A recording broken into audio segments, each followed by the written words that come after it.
Dr. Rajinder Singh Walia is really very great. It is her effort, it is his efforts, it is his hard work, it is her guidance that we are sharing this Google platform. Thank you, sir. Thank you, ma'am.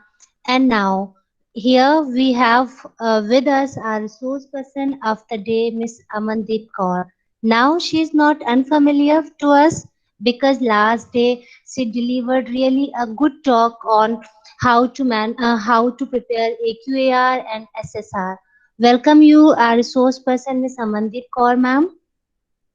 And today our worthy director ma'am and principal ma'am is not able to join this meeting for some prior engagement. Definitely they will join the meeting as soon as possible for them to join with us. Amandeep Kaur, ma'am, welcome. Thank you, ma'am. And for today's session, we have our resource person Amandeep Kaur, ma'am, and today she is going to touch deeply one topic.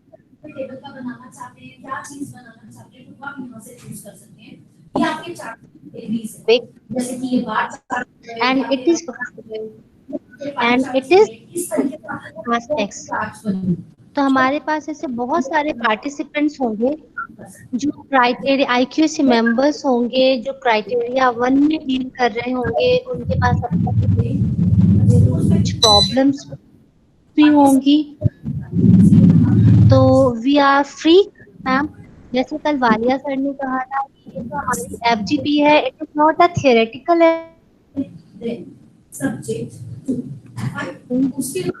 अगर हम उनसे अपने practical questions पूछेंगे तो अलग अलग colleges से वो सारे टीचर जो क्राइटेरिया वन में डील करते हैं अगर आपके मन में कोई भी क्वेश्चन है तो आप मैम से पूछ सकते हैं एक पहले तो मैम अपना जो भी मैम को बताना है वो आपको बताएंगे आप अपने क्वेश्चंस नोट डाउन करते जाइए जैसे ही मैम की टॉक कंप्लीट होती है वैसे ही आप अपने क्राइटेरिया वन से जुड़े जितने भी प्रैक्टिकल प्रॉब्लम्स आ रही हैं आपके पास में वो आप मैम के सामने रख सकते हैं Thank you, Vibha, ma'am. हाँ Respected IQAC conveners and member of the IQAC cell from the college. A very good morning to one and all present here. Today we are going to start with the journey of criteria 1. But before that, if you have any query regarding yesterday's session, you want to ask any question regarding IIQA, so you are most welcome. So I will handle those queries first and then I will start with the presentation on criteria 1.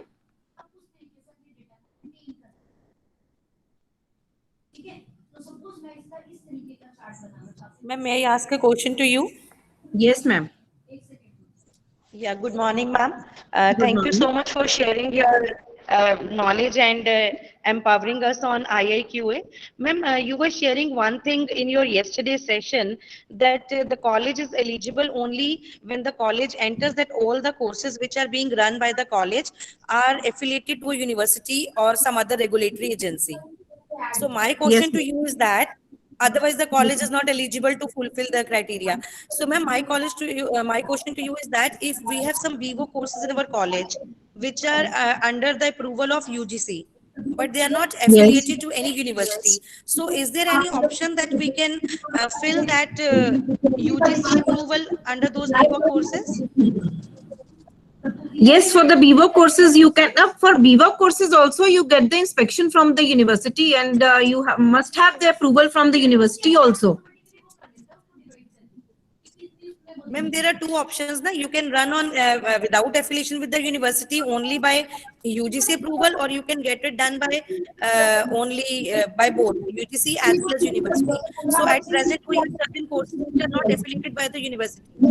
So Okay, you have not taken the permission from the university. Okay, ma'am. Okay, it's better if you take the affiliation by the university also, but otherwise the bodies which are available on the IIQA portal, those are statutory bodies only. The UGC is not there, but if you are running that course from with the affiliation from the UGC, So what you can do is when you will take the affiliation letter from the university for other courses, in that PDF you can add one another say page where you have the list where you have the permission from the UGC for running that particular course. So in that PDF only you add that for that particular course. And when you will give the statutory declaration by the head of the institution, in that letterpad also you add that particular course and mention it that the affiliation is from the UGC. Okay, ma'am. Thank you so much, ma'am. Any other question?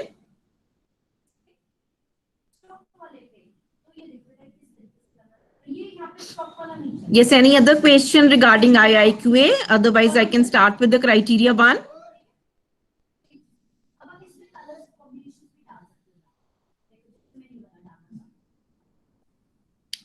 So I think there's no question regarding IIQA. So let me start with.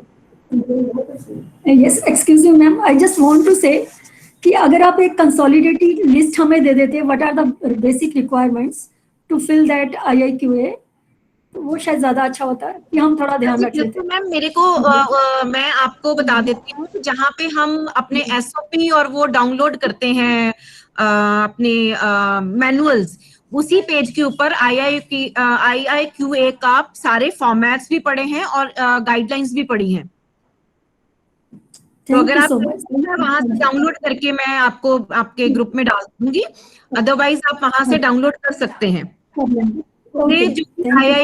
Cycle 1, cycle 2, cycle 3 जिनके भी formats हैं, जितने भी cycles हैं, सबके formats वहां पे available हैं।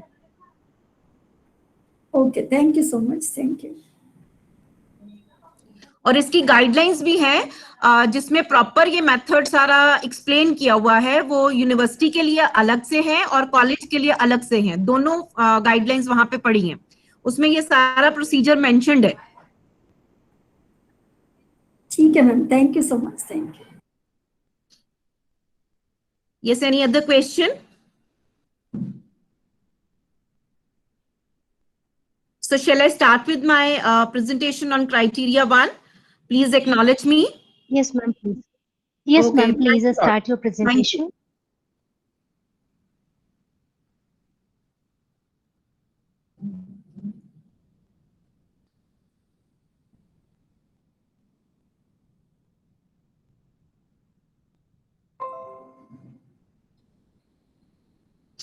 So kindly let me know my screen is visible to all.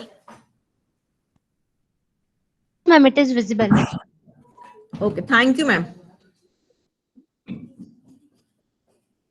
So today we are going to start with the criteria 1, curricular aspects, very important criteria out of the 7 criterias of NAAC.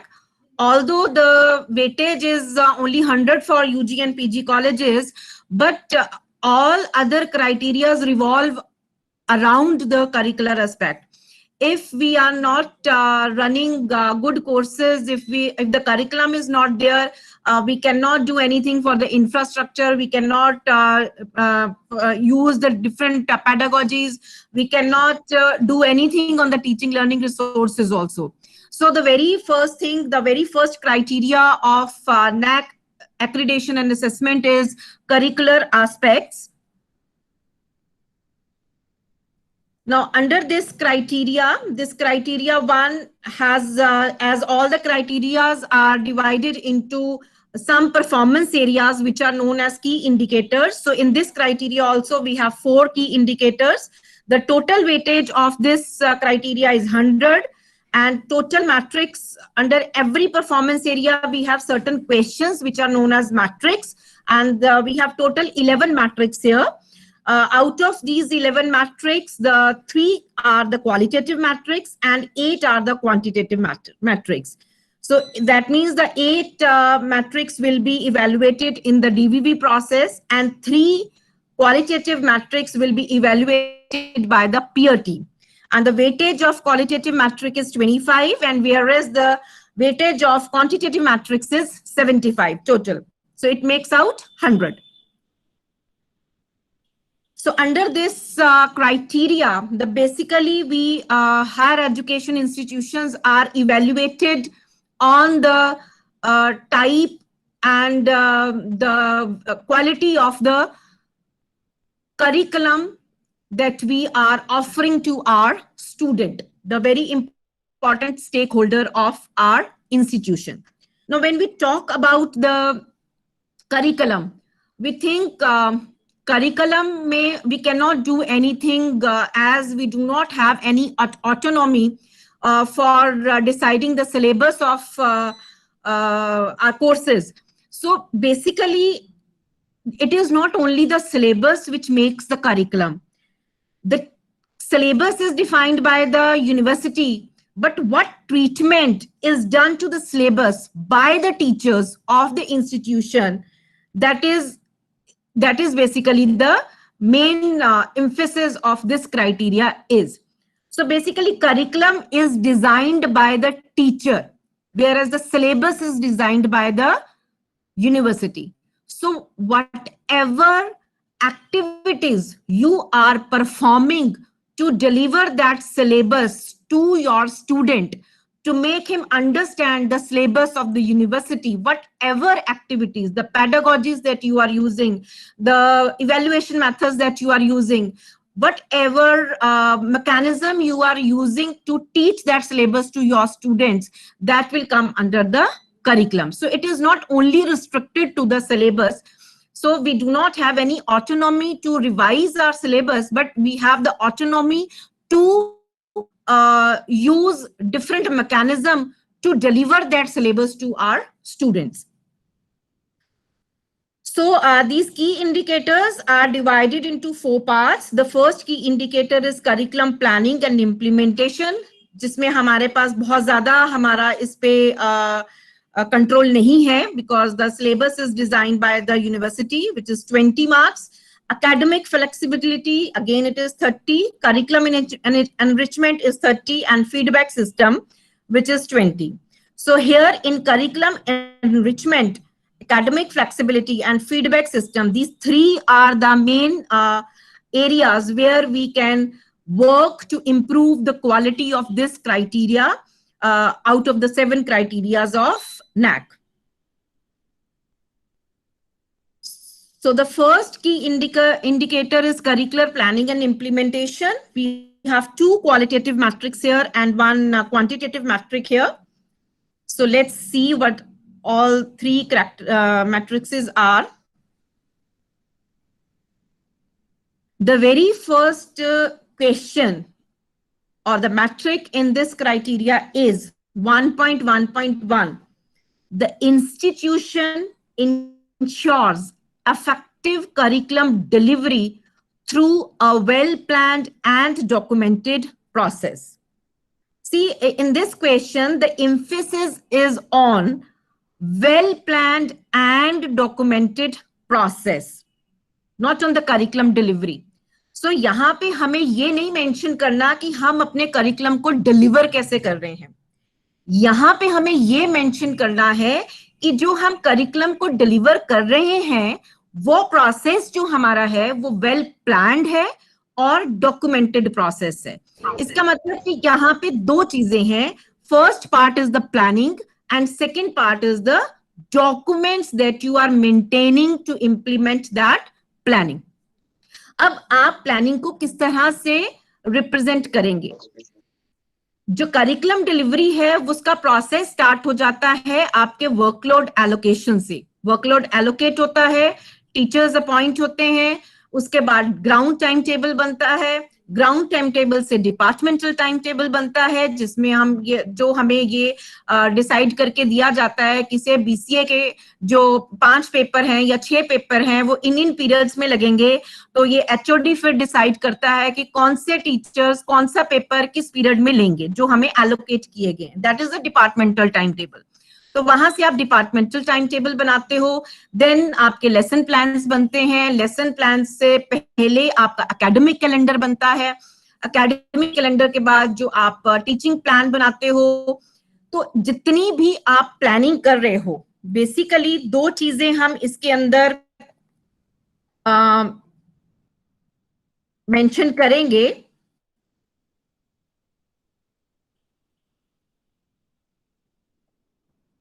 First part हमारा है planning.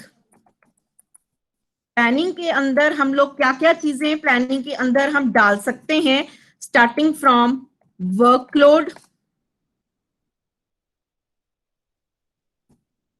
Workload allocation, आप जो department है, department wise workload decide होता है, then it is given to the principal and then the appointments are made, so that is there.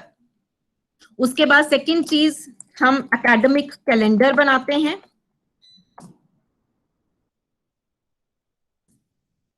Time table बनता है, which can be ground timetable and then departmental timetable. Academic calendar जो बहुत important है, who will design the academic calendar? IQAC is responsible for the academic calendar, but it will be assisted by the teachers, because teachers will decide what activities they are going to perform to implement the curriculum delivery to their students. ठीक है, अब academic calendar जो है उसमें आप क्या क्या information डालोगे एकेडमिक कैलेंडर के अंदर, जो आप अपने दो तरह के एकेडमिक कैलेंडर बनेंगे। एक आपका बनेगा इंस्टीट्यूशनल लेवल एकेडमिक कैलेंडर, दूसरा आपका बनेगा डिपार्टमेंट लेवल एकेडमिक कैलेंडर, और तीसरा आपका बनेगा cell level academic calendar. Right, institutional academic calendar overall, जिसको आप डिजाइन करोगे keeping in mind the academic calendar of the university. आपकी टीचिंग यूजी कोर्सेज की कब स्टार्ट हो रही है, एडमिशन कब स्टार्ट हो रही है, उसके डेज कौन से हैं, कितनी आपकी हॉलीडेज हैं, वो आपने यहाँ पे मेंशन करनी है एकेडमिक कैलेंडर के अंदर। इसके अलावा आप जो आपके एग्जाम्स कब हो रहे हैं, ब्रेक कब हो रही है, आपने कोई प्लान किया है कि आप कोई फैकल्टी लेवल कोई से एग्जीबिशन करना चाहते हैं या कोई एक्टिविटी करना चाहते हैं, तो वो कब होगी। आपकी इंटरनल असेसमेंट के जो टेस्ट होंगे वो कब होंगे, उनके जो मार्क्स डिस्ट्रीब्यूशन है, मार्क्स जो इवैल्यूएशन होगी वो कब होगी। सारी चीजें जो भी आप एक्टिविटीज करोगे करिकुलम को डिलीवर करने के लिए, वो सारी की सारी चीजें आपको एकेडमिक कैलेंडर के अंदर मेंशन करनी है। उसके अलावा अगर कोई आप इंपॉर्टेंट डेज सेलिब्रेट करते हो, जैसे रिपब्लिक डे हो गया, इंडिपेंडेंस डे हो गया, कोई इंपॉर्टेंट डे है, 2 अक्टूबर है, वो आप सेलिब्रेट करते हो, these all things should be mentioned on the academic calendar, and academic calendar has to be displayed on the website. It has to be displayed on the website. ठीक है, so that the stakeholder should come to know कि कौन कौन सी activities जो हमारे लिए हो रही हैं वो कब कब हो रही हैं, और we should adhere to the academic calendar for all those activities. ठीक है, डिपार्टमेंट लेवल एकेडमिक कैलेंडर हर डिपार्टमेंट अपने अपने डिपार्टमेंट का बनाएगा, जो जो वो एक्टिविटीज अपने डिपार्टमेंट पे करना चाहते हैं। इसी तरह से हमारे कॉलेज में बहुत सारे सेल्स होते हैं, हर सेल के अपने अपने एकेडमिक कैलेंडर बनेंगे, और एक हमारा उनके बेसिस उनसे इनपुट लेके हमारा इंस्टीट्यूशनल लेवल एकेडमिक कैलेंडर बनेगा। तो ये हमारी होगी प्लानिंग पार्ट। प्लानिंग पार्ट में एक और चीज हमारा आएगा जो टीचिंग प्लान है या लेसन प्लान है जो हम बनाते हैं, दैट विल बी हियर। उसके अलावा जो आप डॉक्यूमेंट्स आपको मेंटेन करने हैं, वो डॉक्यूमेंट्स आप क्या क्या मेंटेन कर सकते हो। दो चीजें हैं, एक होता है डॉक्यूमेंट और एक होता है record. Document is designed and record is generated. ठीक है, जैसे आपने कोई मीटिंग कंडक्ट की तो उस मीटिंग में जो अटेंडेंस है मेंबर्स की, जिन्होंने मीटिंग को अटेंड किया, दैट इज द रिकॉर्ड। जो आप उसके मिनट्स लिखते हो, जो आप उसके एजेंडा लिखते हो, दैट इज द डॉक्यूमेंट। या कोई एक्टिविटी आपने की तो उस एक्टिविटी में जो स्टूडेंट्स ने अटेंड की एक्टिविटी, उनका जो अटेंडेंस रिकॉर्ड है, that is your record, that is generated. और जो आप उस एक्टिविटी की रिपोर्ट लिखते हो, that is your document.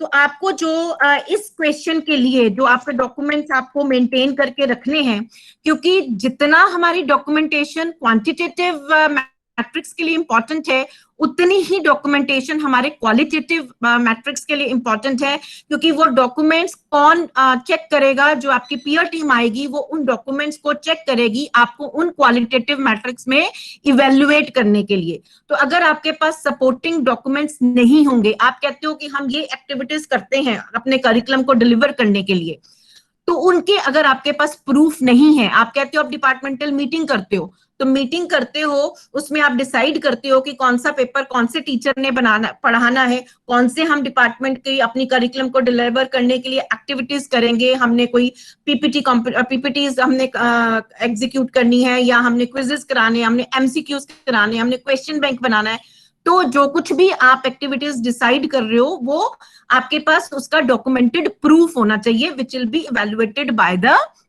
Peer team. ठीक है, क्योंकि पीयर टीम ने आपको 30% जो हमारे क्वालिटेटिव मैट्रिक्स हैं सिर्फ उनके लिए आपको इवेलुएट करना है, 70% is evaluated by the quantitative metrics in the DVV process only. ठीक है, तो हम अगर इन क्वालिटेटिव मैट्रिक्स को प्रॉपर तरीके से अपने पीयर टीम को रिप्रेजेंट नहीं करेंगे तो we will not be evaluated with the good scores. ठीक है, तो उसमें अब और हम कौन से डॉक्यूमेंट्स अपने प्रिपेयर कर सकते हैं, जो हमारे मीटिंग के रजिस्टर्स हैं या मीटिंग का रिकॉर्ड है, जिसमें मिनट रजिस्टर आ गया, आपका एजेंडा आ गया, आपके नोटिस आ गए मीटिंग का, कोई अपने एचओडी ने निकाला है, और उसके बाद हमारे पास से उसकी रिकॉर्ड आ गया which is your attendance record. ठीक है, इसके अलावा आप कोई ब्रिज कोर्सेज आपने प्लान किए हैं अपनी कोर्सेज के लिए, डिपार्टमेंट ने कोई ब्रिज कोर्स प्लान किया है, कोई रेमेडियल कोर्सेज प्लान किए हैं।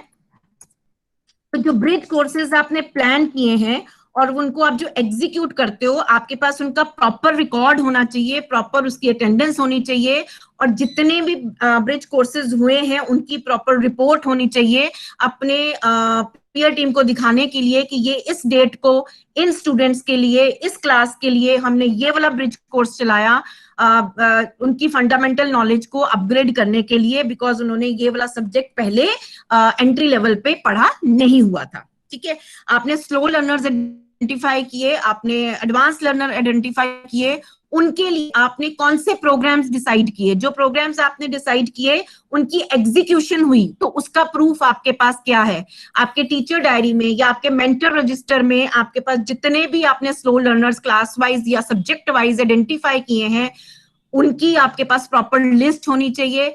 फिर उनको 4-5 क्लासेस लेने के बाद आपने उनके लिए कोई एमसीक्यू डिजाइन किया, उनका लेवल चेक करने के लिए कि उनमें से कितने स्लो लर्नर्स हैं, कितने एडवांस लर्नर्स हैं। तो वो जो भी आपने एक्टिविटी परफॉर्म की उसका आपके पास प्रॉपर रिकॉर्ड होना चाहिए। If that record is not there, that means आपने वो एक्टिविटी परफॉर्म नहीं की। तो ये सारे डॉक्यूमेंट्स आपको इसमें मेंशन करने हैं। रेमेडियल कोर्स की आपने की, इसके अलावा जो पीओज और कोर्स आउटकम्स आप डिसाइड करोगे वो आपके पास लिस्ट होनी चाहिए, उसका प्रॉपर डॉक्यूमेंट प्रूफ होना चाहिए। वैसे तो ये आपको वेबसाइट पे ही अपलोड करने हैं अपने सारे कोर्सेज के पीओज एंड सीओज या पीएसओज डिजाइन करके, और AQR भरते हुए भी उसका लिंक मांगा जाता है। अगर वो लिंक अवेलेबल नहीं है तो आपकी AQR सबमिट नहीं होती है, तो ये आपके लिए मैंडेटरी हो गया एक तरह से। उसके बाद आपने कोई रिजल्ट एनालाइज किया, that result will be there, उसका आपके पास डॉक्यूमेंट होना चाहिए।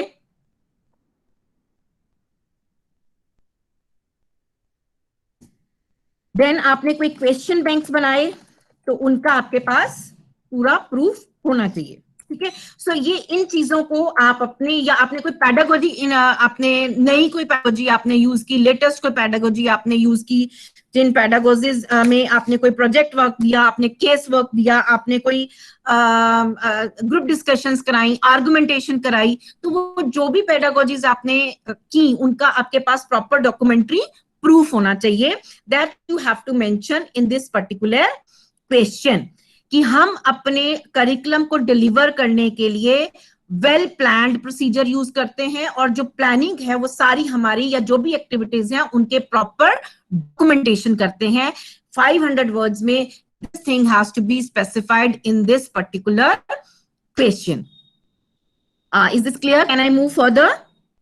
आप बीच में भी क्वेरीज पूछ सकते हैं, अगर आपको कहीं पे भी लगता है कि कोई चीज नहीं क्लैरिटी है तो भी before proceeding to the next question you can ask the question, you can tell me to stop there. Then second जो हमारा क्वालिटेटिव क्वेश्चन आता है, that is the institution adheres to the academic calendar including for the conduct of continuous internal evaluation. अब यहाँ पे जो इन्होंने main emphasis दिया है कि जो हम कॉन्टिन्यूस इंटरनल इवैल्यूएशन करते हैं वो हम एकेडमिक कैलेंडर को एडहर करके करते हैं। इसका मतलब कि अगर हमने डिसाइड किया कि हमारा जो क्लास टेस्ट होगा वो इस टाइम पे होगा, तो वो क्लास टेस्ट सारे टीचर्स उसी टाइम पे एग्जीक्यूट करते हैं। या आपने कहा कि जो हमने असाइनमेंट लेनी है तो वो असाइनमेंट इस डेट को सारी क्लासेस की ली जाएगी, तो वो असाइनमेंट उसी डेट को ली जाएगी। अगर कोई एड ऑन कोर्सेज आप चला रहे हैं, कोई आप सर्टिफिकेट कोर्सेज चला रहे हैं, तो उनकी जो आपने डेट फिक्स की है कि इस डेट को उसका एग्जाम होगा, इस डेट को उनकी एडमिशन होगी, तो all you are following that thing. तो एक चीज हमारी यहाँ पे हम लोग ये सोचते हैं कि कॉन्टिन्यूस इंटरनल इवैल्यूएशन है, तो जो हमारा ये चीज है इंटरनल असेसमेंट का जो प्रोसीजर है that is defined by the university. So what we can do here, see वो दैट एक्सटर्नल एग्जामिनेशन कैसे हो रही है या यूनिवर्सिटी ने क्या प्रिस्क्राइब किया, they are not asking about that. ये पूछ रहे हैं कि आप कॉन्टिन्यूस इंटरनल इवैल्यूएशन करते हो अपने स्टूडेंट की, आप अपने लेवल पे कौन सी एक्टिविटीज उस पे परफॉर्म कर रहे हो, those you have to mention, और उसको आप जो परफॉर्म करते हो आपके एकेडमिक कैलेंडर में वो एक्टिविटीज मेंशन्ड है और उन्हीं डेट्स पे वो परफॉर्म होती हैं जो वहां पे आपने एकेडमिक कैलेंडर में मेंशन किया। और वो एकेडमिक कैलेंडर जो है वो अडहर करता है यूनिवर्सिटी के एकेडमिक कैलेंडर को। सो यहाँ पे वो इंस्टीट्यूशनल एकेडमिक कैलेंडर की बात कर रहे हैं कि जो हम कॉन्टिन्यूस इंटरनल इवैल्यूएशन कर रहे हैं बच्चे की, उसमें हम apart from the university internal system what other activities we are doing here, and we are adhering to the academic calendar for that. Say for example, आप टीचर जो है वो क्लास में MCQ देता है स्टूडेंट्स को PPTs थ्रू, से suppose हमने स्टूडेंट को बोला कि आपको ये टॉपिक पढ़ाया गया और इस टॉपिक को आपने PPT के थ्रू प्रेजेंट करना है। हम कोई बच्चे से सेमिनार करवाते हैं कि आपने सेमिनार की प्रेजेंटेशन करते हैं। जैसे हमारे कॉलेज में हम फाइनल ईयर के स्टूडेंट्स को एक सेमिनार अलॉट कर देते हैं जो सब्जेक्ट रिलेटेड भी हो सकता है, जनरल अवेयरनेस रिलेटेड भी हो सकता है, और हर फाइनल ईयर के स्टूडेंट ने कभी ना कभी किसी ना किसी शेड्यूल में उस सेमिनार को प्रेजेंट करना है। टू गिव हिम द, एक चेक करने के लिए कि उस बच्चे को, अगर हम सब्जेक्ट रिलेटेड सेमिनार दे रहे हैं तो हम चेक करने के लिए कि बच्चे की उस सब्जेक्ट की कितनी अंडरस्टैंडिंग हो गई है, we make use of the seminars. इसी तरह से आप स्टूडेंट को केस स्टडी दे सकते हो, आप स्टूडेंट के लिए ग्रुप डिस्कशन करा सकते हो, उसकी एनालिटिक स्किल्स को इम्प्रूव करने के लिए आप कोई एक्टिविटीज कर सकते हो। वो क्या जो समझ रहा है, जो थ्योरी में पढ़ रहा है, क्या वो उसको प्रैक्टिकली अप्लाई कर सकता है कि नहीं कर सकता है, उस एप्लीकेशन को चेक करने के लिए आप टेस्ट कंडक्ट कर सकते हो। तो आप जो भी एक्टिविटीज कर रहे हो apart from the which is defined by the university to evaluate your student for the internal assessment, that you have to mention here.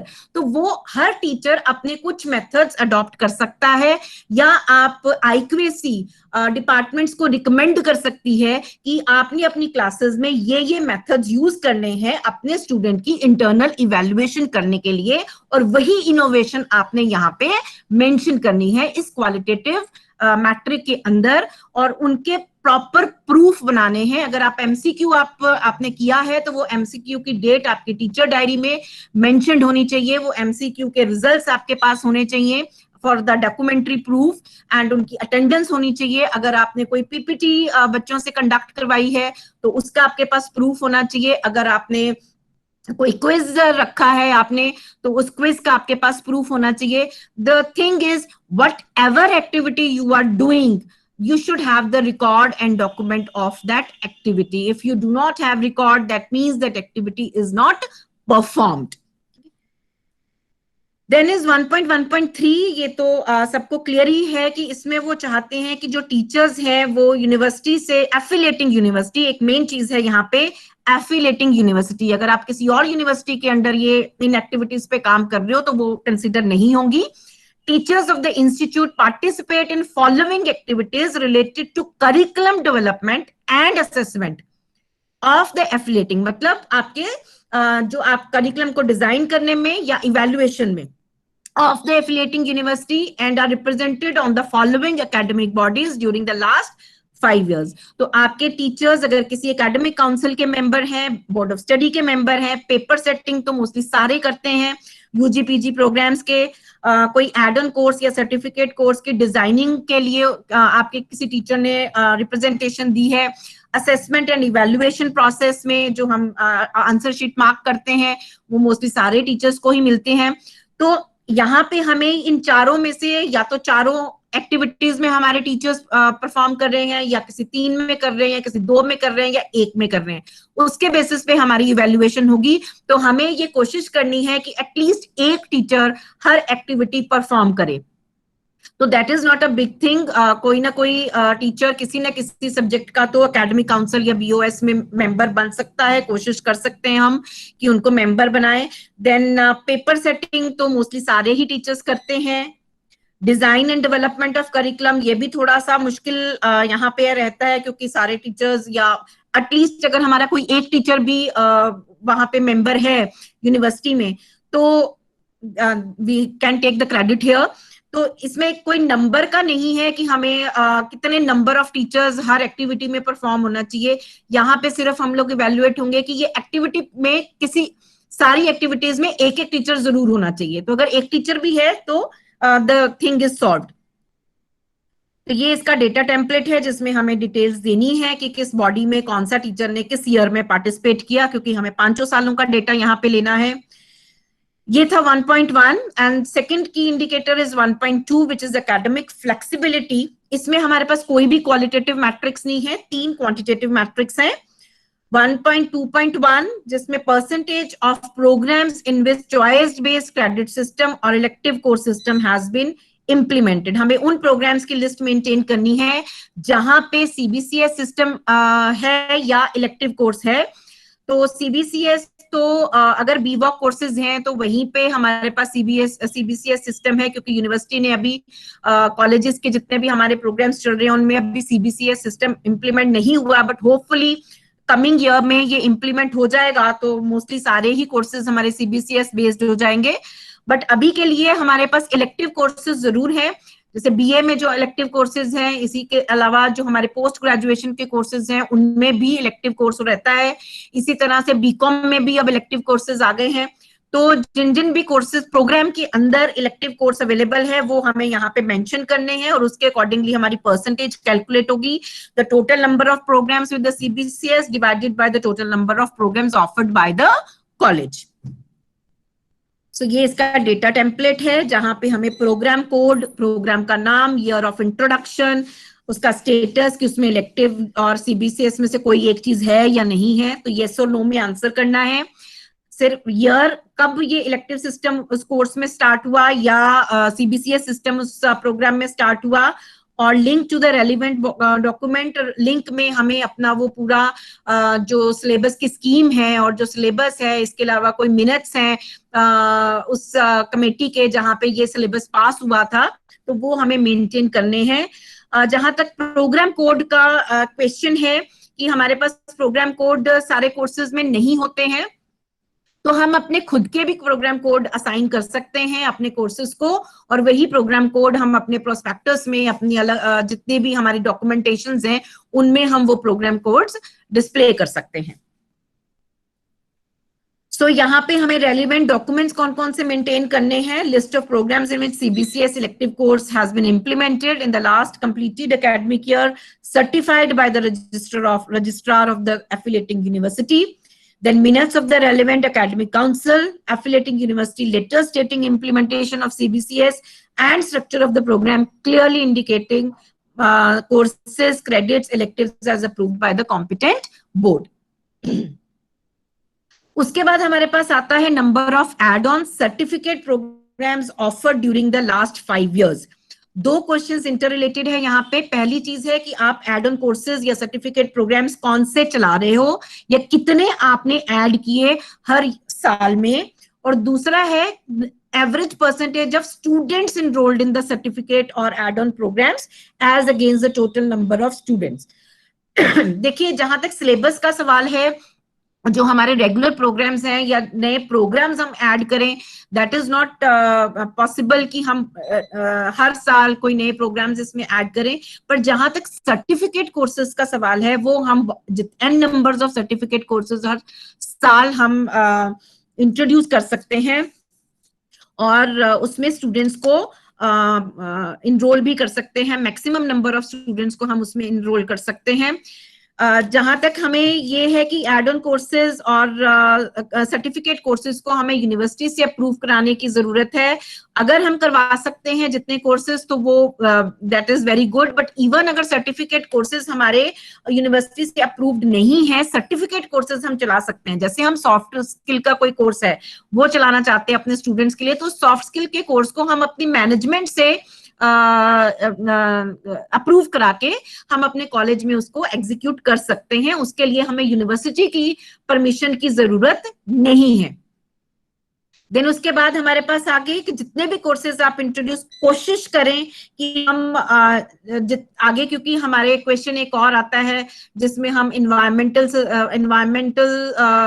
Consciousness, इसी तरह से जेंडर सेंसिटिविटी, इस तरह ह्यूमन वैल्यूज, इस तरह की बहुत सारी चीजें हैं जो क्रॉस कटिंग थिंग्स हैं जो हमें सिलेबस में इनकलकेट होने चाहिए। तो अगर यूनिवर्सिटी सिलेबस में वो चीजें नहीं है, तो हम अपने छोटे छोटे कोर्सेज चला के उन चीजों को यहाँ एम्बेड कर सकते हैं, सो दैट कि हमारे पास एक तो स्टूडेंट्स की इनरोलमेंट भी हो गई। नंबर ऑफ स्टूडेंट्स कैसे बढ़ा सकते हैं कि अगर आप कोई जेंडर सेंसिटाइजेशन का कोर्स चलाते हैं 30 आवर्स का, तो उसमें आप सारे स्टूडेंट्स को मैंडेटरी कर सकते हैं कि वो उसको अटेंड करें, ठीक है। और आप इसको फ्री ऑफ कॉस्ट भी चला सकते हैं कॉलेज से ही अपने कोई रिसोर्स पर्सन लेके।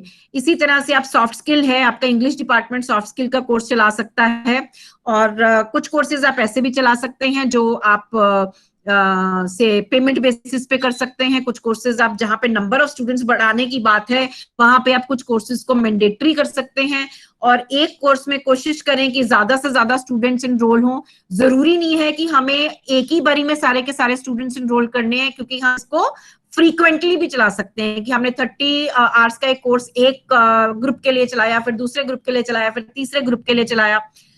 प्लस हम वैल्यू एडेड कोर्सेज भी चला सकते हैं। यहाँ पे वैल्यू एडेड कोर्सेज आपके कौन से हैं? जो आपकी हार्ड स्किल में ऐड कर रहे हैं या लाइफ स्किल में वैल्यू ऐड कर रहे हैं। तो हार्ड स्किल के ऊपर आप जैसे कंप्यूटर के ही हैं, कंप्यूटर में अगर आपको लगता है कि आपका सिलेबस अप टू डेट नहीं है और इसमें जो लेटेस्ट लैंग्वेजेस है वो नहीं सिखाई जा रही हैं, तो आप उनके लिए छोटे छोटे कोर्स बना सकते हैं। जैसे PHP का कोर्स हो गया, जावा का कोर्स हो गया, इस तरह से .NET का कोर्स हो गया।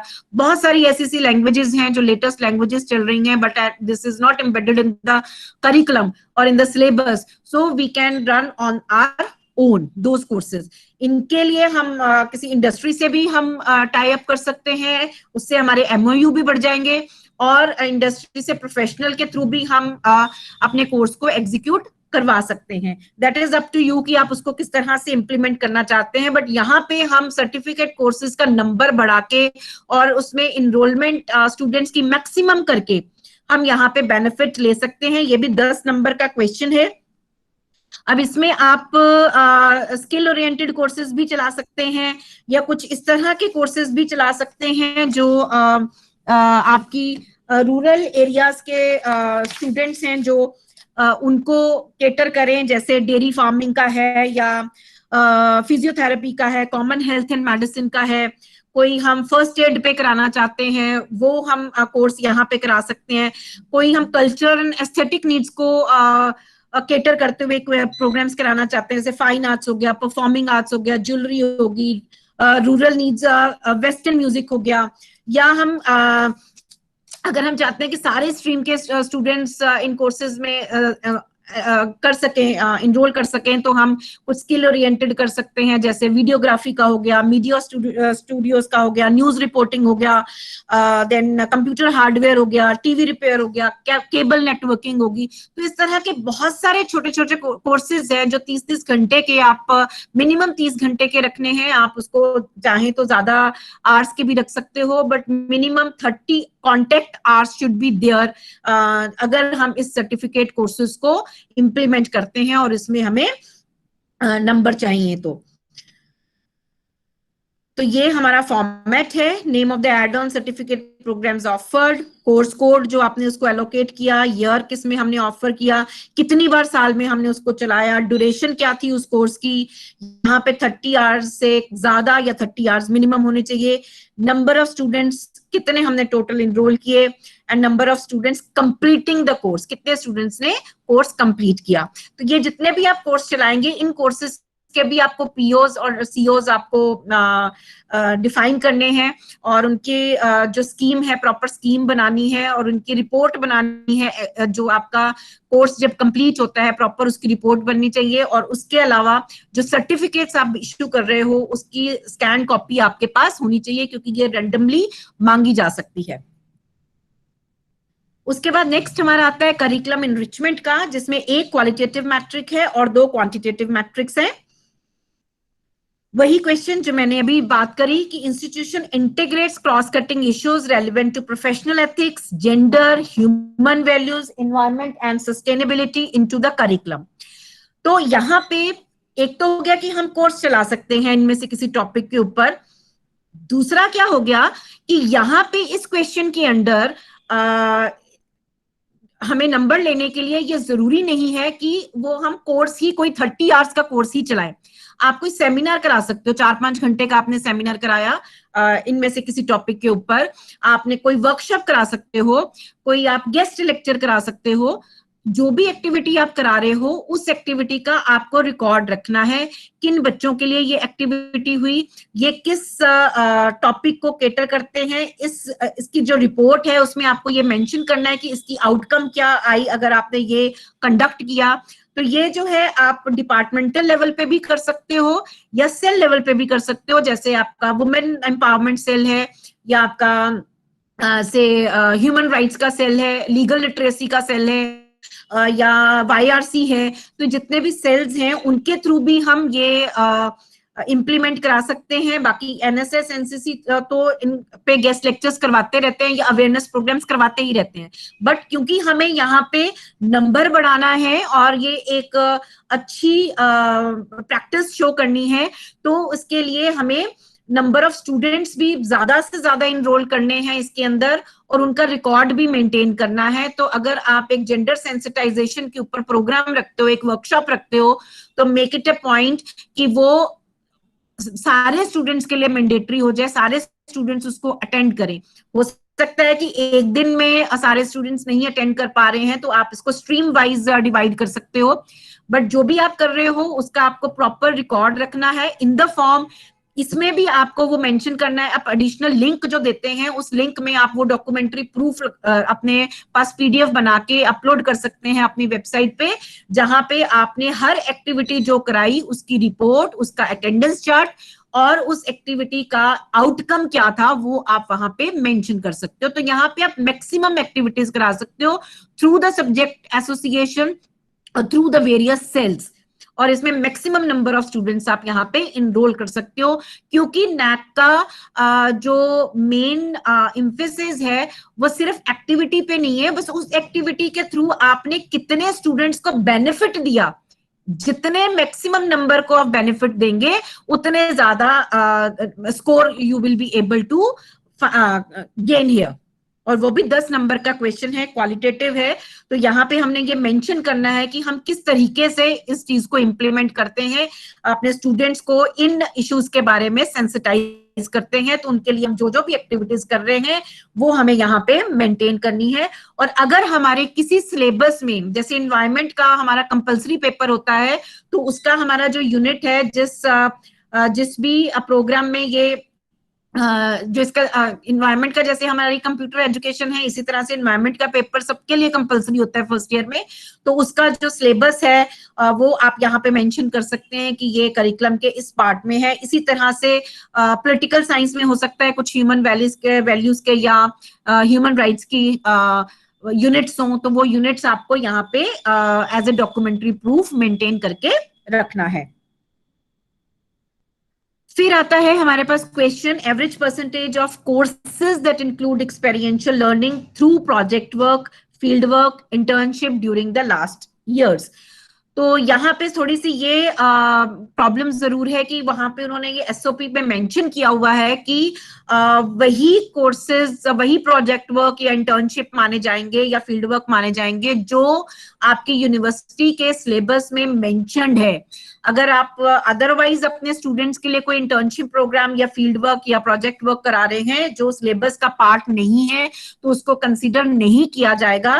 तो यहाँ पे थोड़े से हमारे हाथ बन जाते हैं कि जिन जिन प्रोग्राम्स के अंदर तो ये कोर्सेज अवेलेबल हैं वही हम यहाँ पे इम्प्लीमेंट कर सकते हैं।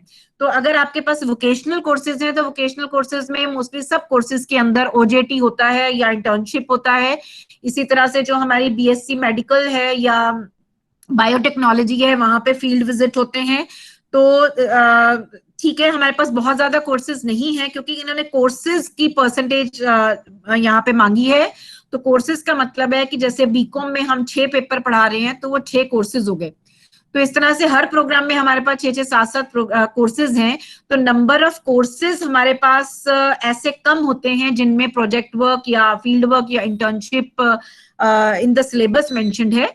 But here we can mention only those courses.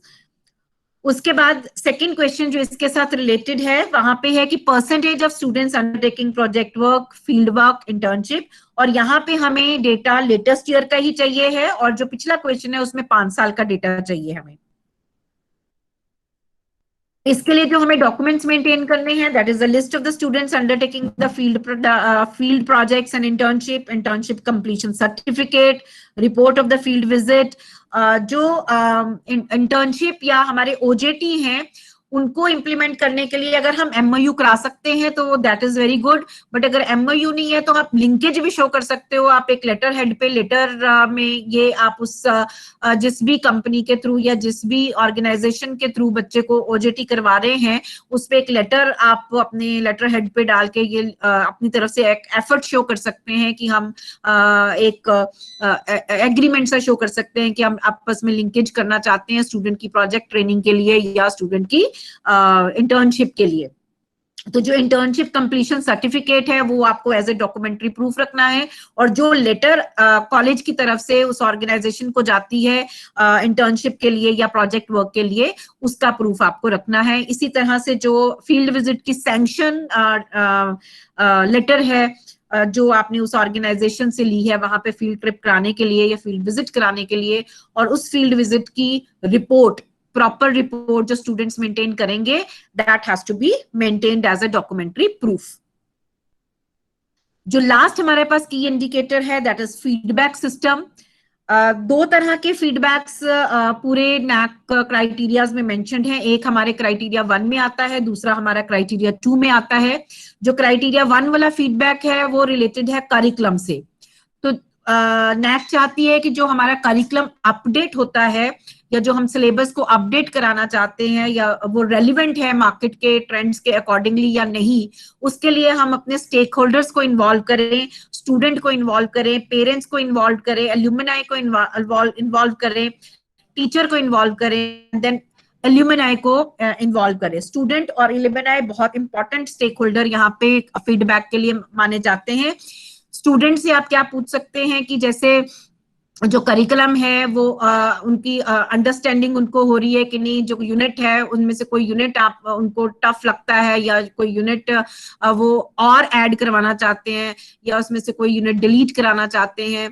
तो इस तरह के क्वेश्चंस आप स्टूडेंट से पूछ सकते हो। टीचर से पूछे जा सकते हैं कि आप किस कोई डिफिकल्टी या जो इस करिकुलम को इम्प्लीमेंट करने में जो भी डिफिकल्टीज उनको आई सो दैट कि वो नेक्स्ट में सॉल्व की जा सके। एल्यूमिनाई जो हमारा स्टूडेंट पढ़ के जा चुका है उससे हमें फीडबैक लेना है कि जो उन्होंने पढ़ा है उसमें जब वो मार्केट में काम कर रहे हैं तो वो उसको यूजफुल पा रहे हैं या नहीं पा रहे हैं।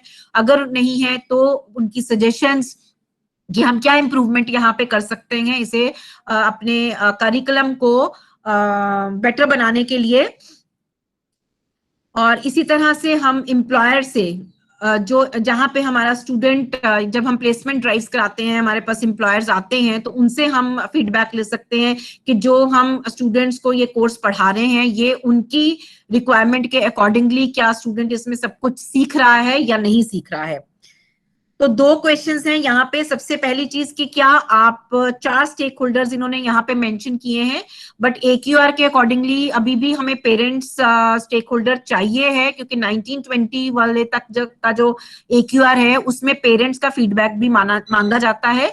पहले पेरेंट्स का फीडबैक भी था, बट ये न्यू गाइडलाइंस जो आई, जो रिवाइज्ड गाइडलाइंस आई, उसमें से पेरेंट को हटा दिया गया, क्योंकि हमारे पास बहुत सारा रूरल स्टूडेंट भी आता है और उसके पेरेंट्स को ये मालूम ही नहीं होता है कि वो सिलेबस बच्चा क्या पढ़ रहा है और उस सिलेबस में क्या प्रॉब्लम्स हैं या क्या उसकी क्या और रिक्वायरमेंट्स हो सकती हैं।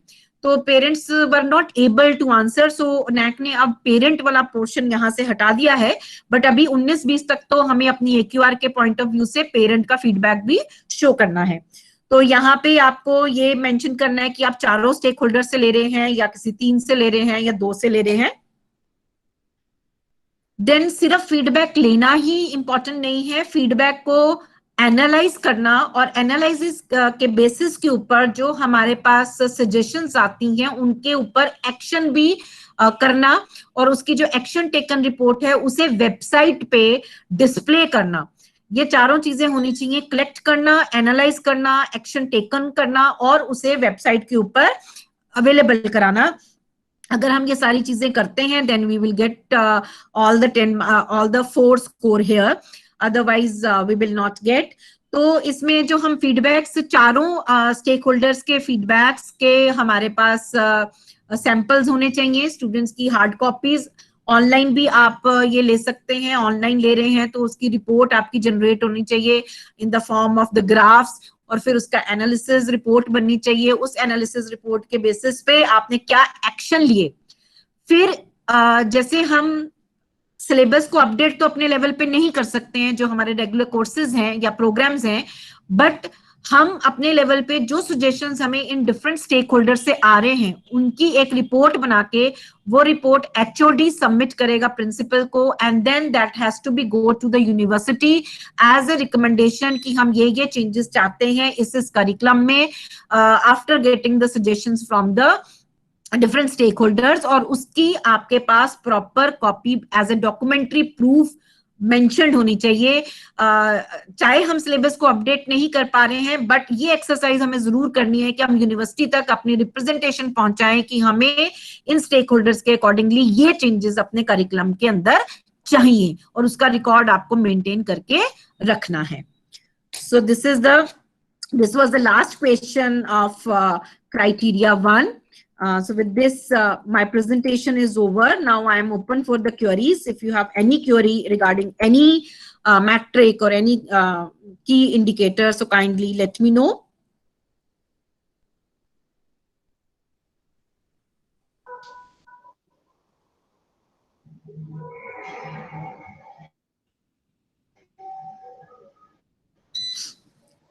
For great presentation, I believe कि बहुत सारी क्वेरी जो हमारे पार्टिसिपेंट्स के मन में रही होंगी वो क्लियर हो गई होंगी। And best from the participants, अगर आपके मन में कोई भी क्वेरी है तो आप डायरेक्टली मैम से पूछ सकते हैं, because it is an interactive session. ये सभी फुलफिल होगा, तभी फ्रूटफुल होगा जब हम अपनी क्वेरी जो हम आपस में एक दूसरे से पूछते हैं वो मैम से पूछें। Good afternoon, ma'am. Yes, This is good Meenu afternoon, Kapoor. Meenu Yes, Kapoor from Khalsa, Guru Nanak Khalsa College. Yes, My ma'am. question is on the point 1.2.2. 1.2.2. हाँ जी, ma'am. I want to ask whether a course, it is a add-on course or certificate course, which is started in 1 year,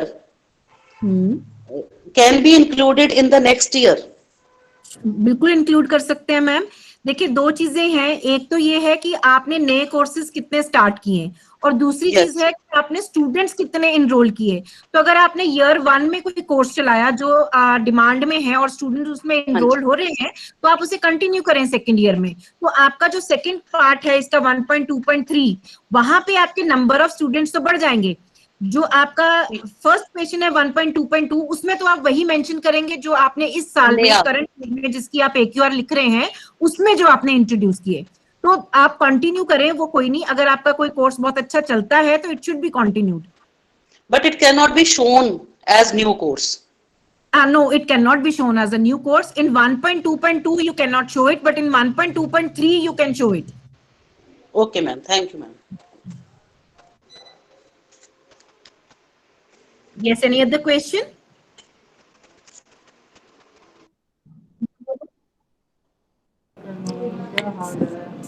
thank you Meenu, question पूछा.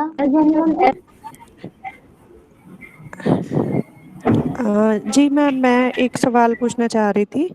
Ma'am, मेरा question है कि जैसे हमारा IIT Bombay के साथ MOU है और हम उनके स्पोकन ट्यूटोरियल्स के थ्रू काफ़ी कोर्सेज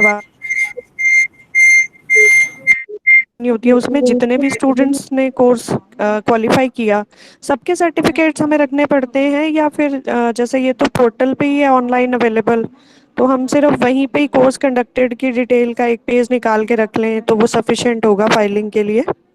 मतलब किस लेवल तक प्रूफ्स हमें रखने चाहिए? नहीं मैम, आपके पास सर्टिफिकेट्स तो होने चाहिए. आप अभी नहीं डाउनलोड करेंगे, वो बाद में भी अवेलेबल रहते हैं. स्पोकन ट्यूटोरियल का जो आईआईटी बॉम्बे का प्लेटफॉर्म है, तो अगर आपसे कोई डिमांड की हाँ जी, जाती है, बिल्कुल मैम, बिल्कुल वो हमारे पोर्टल लॉगिन पर तो अवेलेबल रहेंगे ही. हाँ जी, तो जैसे मान लीजिए किसी कोर्स में 100 स्टूडेंट्स ने क्वालिफाई किया, हम रैंडमली 8-10 सर्टिफिकेट्स रख लेते हैं, बाकी पोर्टल पर तो है ही, तो हम वहां से भी दिखा हाँ, सकते जब हैं, भी या पूरे आपसे 100 के 100 ही प्रिंट आउट्स चाहिए नहीं, हमें? आपको प्रिंट आउट रखने की जरूरत नहीं है मैम. आप जब भी आपसे डिमांड की जाती है, वो आपके पास अवेलेबल है पोर्टल, आप वहां से डाउनलोड कीजिए और आप उसे प्रोड्यूस कर दीजिए. सैंपल के लिए अगर आपने कोई पीयर टीम को दिखाना है तो वहां पे आप सैंपल के लिए 8-10 अपने पास रख सकते हैं. बाकी सारे डाउनलोड करके रखने की जरूरत नहीं है, क्योंकि वो वहां से हटते नहीं है. अगर वो वहां से हट जाए फिर आपको वो टेंशन है जी कि मैम. रिकॉर्ड करके रखने की जरूरत है. So no need to download it. जी मैम. ओके. पर आप स्टूडेंट्स को तो देते हैं, thank you Aarti ma'am. Students को देने के लिए तो आपको यूज करना ही पड़ेंगे.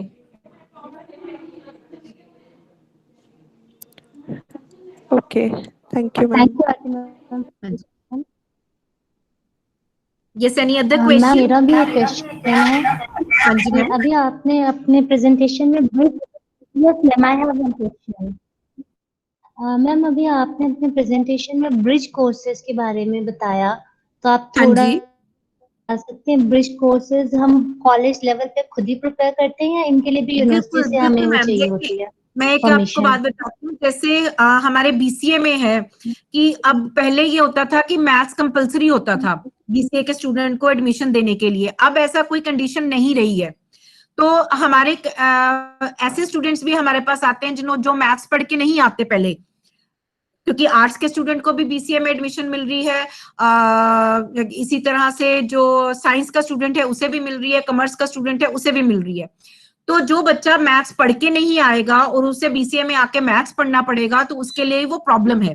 तो आप क्या कर सकते हैं, ऐसे आइडेंटिफाई कर सकते हैं कौन कौन से ऐसे प्रोग्राम्स हैं जहां पे जो बच्चा एडमिट आ रहा है, एंट्री लेवल पे जो स्टूडेंट आ रहा है, वो ऐसा कौन सा सब्जेक्ट पहले पढ़ के नहीं आया. जैसे बीकॉम में भी हमारे पास होता है, मैथ्स नहीं पढ़ के आते, जरूरी नहीं होता बच्चे ने मैथ्स पढ़ा हो. इकोनॉमिक्स कहीं नहीं पढ़ के आते हैं, तो उन कोर्सेज के लिए हम ब्रिज कोर्स चला सकते हैं.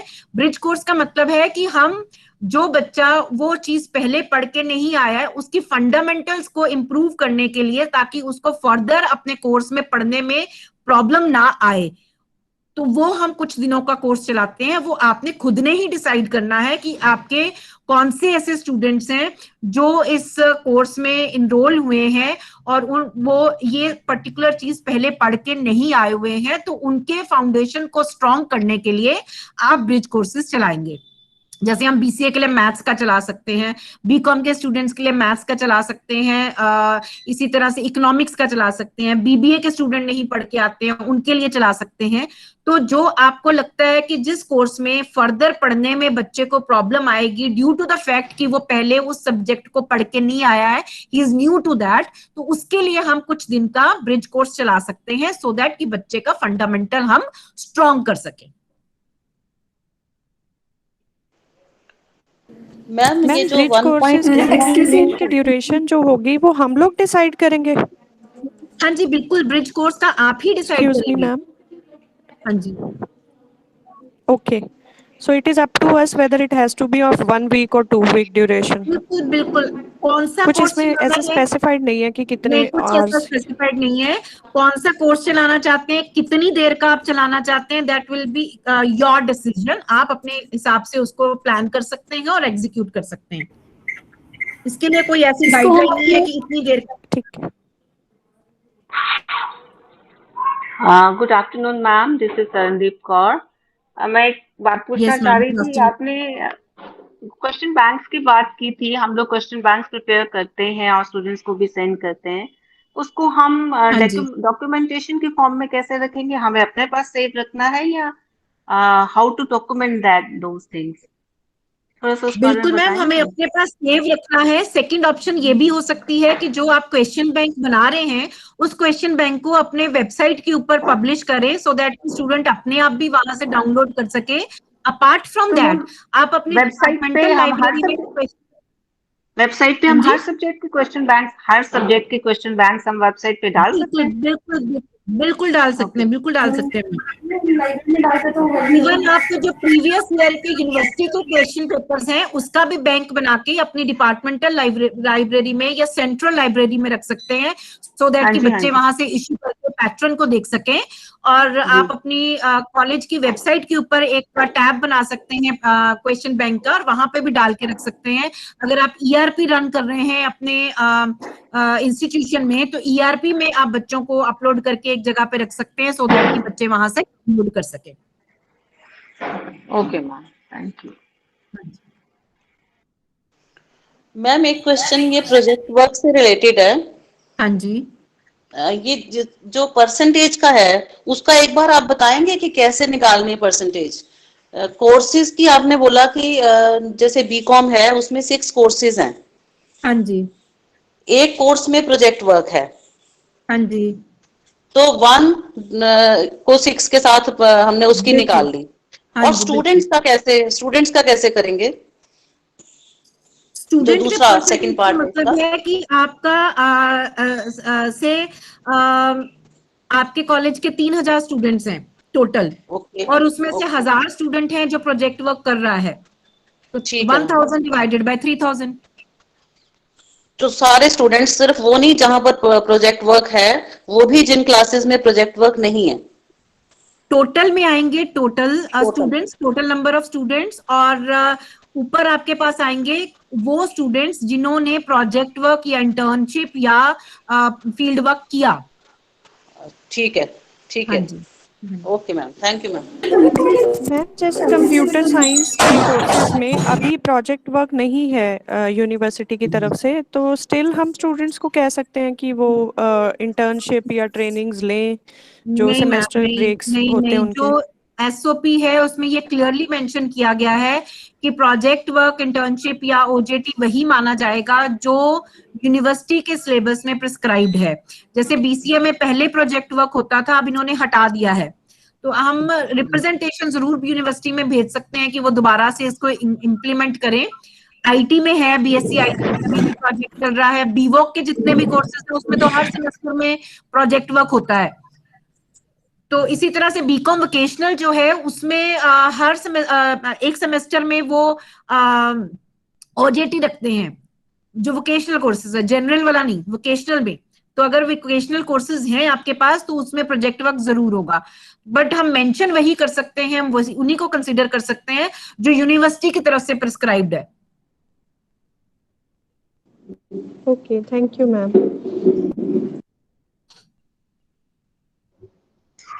Hello ma'am. Yes hello ma'am. Amandeep ma'am.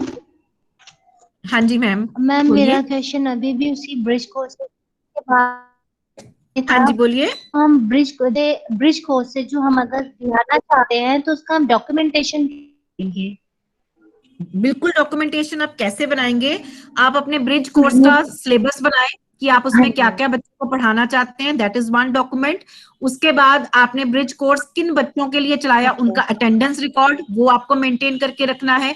किस डेट से लेके किस डेट तक चलाया वो आपको रिकॉर्ड रखना है।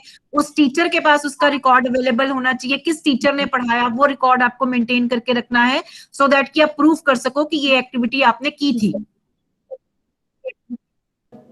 And I Ma'am, think generally ma'am it कि जो happens bridge in my course है MA English उसमें class. Need of bridge course can also be kept as a document, बिल्कुल दैट बिल्कुल। व्हाई वी आर क्यों proposing आपने, that हाँ, bridge इसकी course, what is the viability need. क्या है, क्यों रखा आपने, क्यों बनाया, ये भी आप बिल्कुल इंक्लूड कर सकते हैं। You are right ma'am. हाँ जी विभा मैम, Yes, आप ma'am. कुछ Actually, कह रहे जैसे थे? हमारे MA English. टाइम टेबल में कैसे Yes, देखना ma'am. Ma'am, but more thing जो आपने remedial क्लियर होगी मुझे बात। एक्चुअली दो लोग। हाँ जी, हाँ जी Vibha ma'am. Ma'am, yes ma'am बोलिए। Good morning ma'am. Good morning ma'am. हाँ मैम, ये पूछना था, जैसे हमने एड ऑन कोर्सेज करवाए, लास्ट ईयर्स के जो हाँ स्टूडेंट्स जी, हैं उनके सर्टिफिकेट्स हाँ तो जी। हमारे पास, उनको तो हमने सर्टिफिकेट दिए थे, लेकिन उनका रिकॉर्ड नहीं है हमारे पास। वो स्टूडेंट्स जा चुके हैं अब कॉलेज हाँ से? वो स्टूडेंट्स, हाँ जी, वो तो जा चुके हैं, तो उनकी तो मैम रिकॉर्डिंग। ये कर सकते हैं आप एक गूगल फॉर्म बनाएं और उन बच्चों को कांटेक्ट करें कि उसमें वो अपना जो उसकी स्कैन्ड कॉपी है वो आपको सबमिट कर दें। अच्छा। हाँ जी, क्योंकि रखना तो अच्छा। पड़ेगा आपको रिकॉर्ड। हाँ, क्योंकि अब तो हम रख रहे हैं, 2 साल से तो रख रहे हैं, लेकिन उससे पहले जो था ना, तब का तो वो बच्चों। जिस जिस साल के आपके पास नहीं है वो आपके असेसमेंट ईयर में आएगा। हाँ जी, वो आएगा। हाँ, तो फिर तो मैम आप गूगल फॉर्म बना लीजिए और उसमें बच्चों से अपलोड करवा लीजिए। ठीक है, ठीक, वही थैंक एक यू मैम। इजी मैकेनिज्म है। हाँ जी। ठीक है, ठीक, थैंक यू। अगर प्रिंसिपल सर साइन कर दें हाँ तो जी। ये किस पे मैम, किस चीज के ऊपर?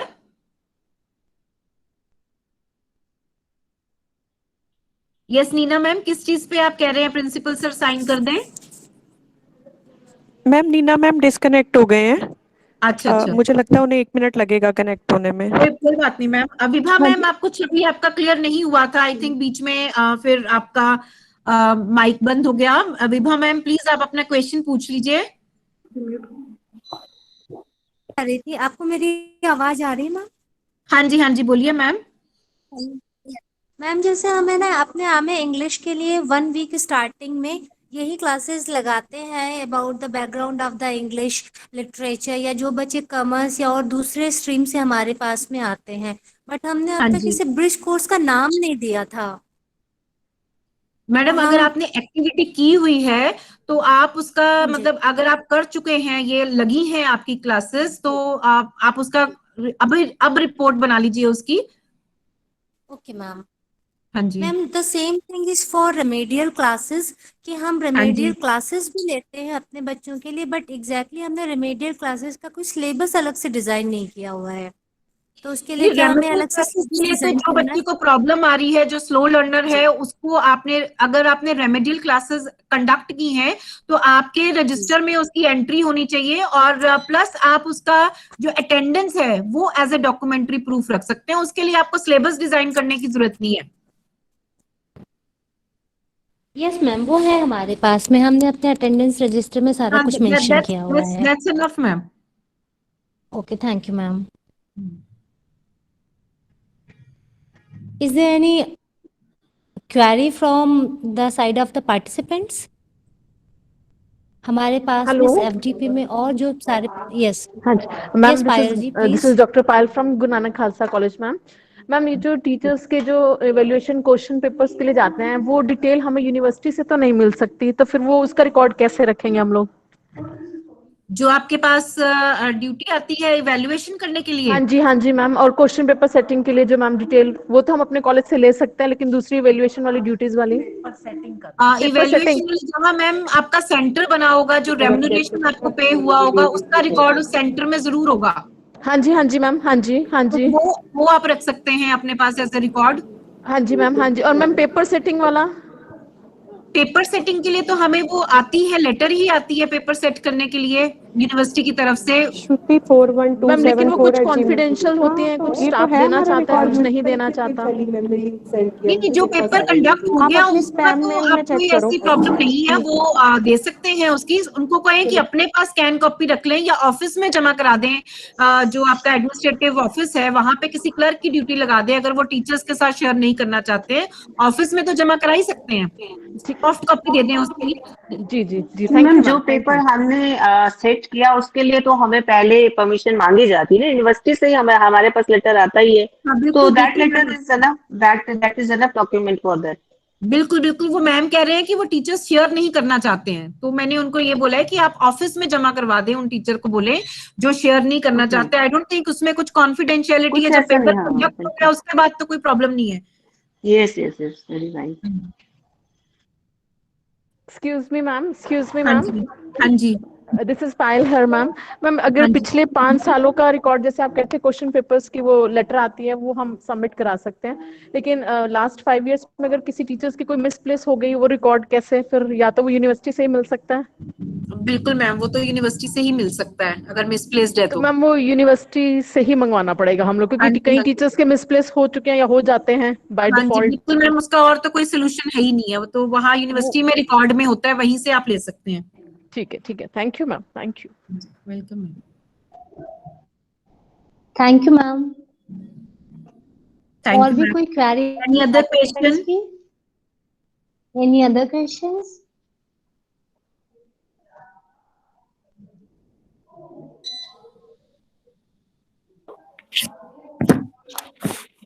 Excuse me ma'am. Arman ma'am, मेरा एक क्वेश्चन था।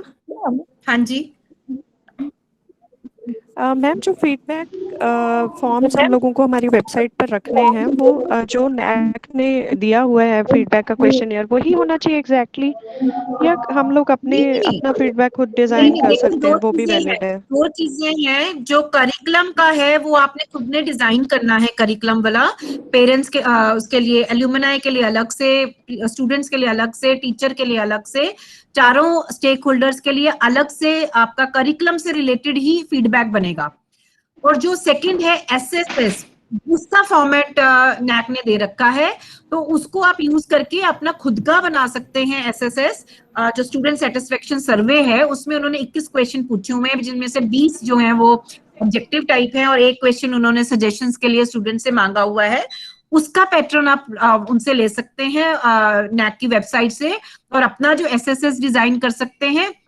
उन क्वेश्चंस को रखते हुए कुछ और एडिशनल क्वेश्चंस भी आप डाल सकते हैं, जो आपके कॉलेज के डिफरेंट एस्पेक्ट्स हैं, जैसे इंफ्रास्ट्रक्चर है, लाइब्रेरी है, टीचर क्वालिटी है।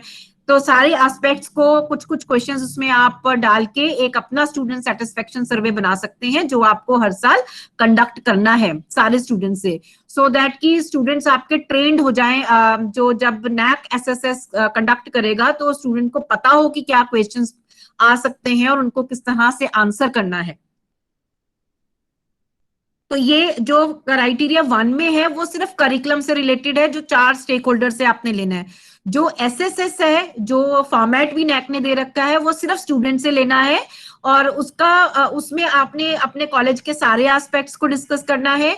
और क्राइटेरिया 1 वाले फीडबैक में सिर्फ आपने करिकुलम से रिलेटेड क्वेश्चंस पूछने हैं, सो दैट कि आप करिकुलम को नीड्स के अकॉर्डिंगली, स्टूडेंट की नीड्स और इंडस्ट्री की नीड्स के अकॉर्डिंगली अपडेट कर सकें। Is this clear, ma'am? But ma'am हम सिलेबस पे तो कोई मॉडिफिकेशन एज सच कर नहीं सकते, वो तो यूनिवर्सिटी की नहीं नहीं तरफ से मैम, ही पर है। हमने सजेशन जरूर यूनिवर्सिटी को भेजना है, ये एक्सरसाइज जरूर यस करनी यस, है आपने, क्योंकि ओके यूनिवर्सिटी ओके, को राइट। हम रिकमेंडेशन भेजेंगे कि आपको, हमें ये सिलेबस में चेंजेस चाहिए। यूनिवर्सिटी वो चेंजेस करती है या नहीं करती है, दैट इज नहीं अनदर, करती। बट आपने अपना एफर्ट जरूर शो करना है। जी जी जी, ओके ओके, राइट।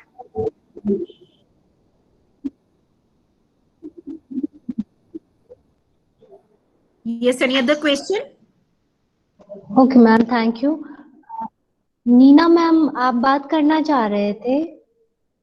हाँ जी, वो हेलो शायद नीना मैम। डिस्कनेक्ट हो गए थे बीच में, वो कुछ क्वेश्चन पूछना चाह रहे थे। हाँ जी सर, डिस्कनेक्ट हो गए थे। शी हैड जी जी, आई थिंक हमसे कनेक्ट नहीं हो Is there any other query?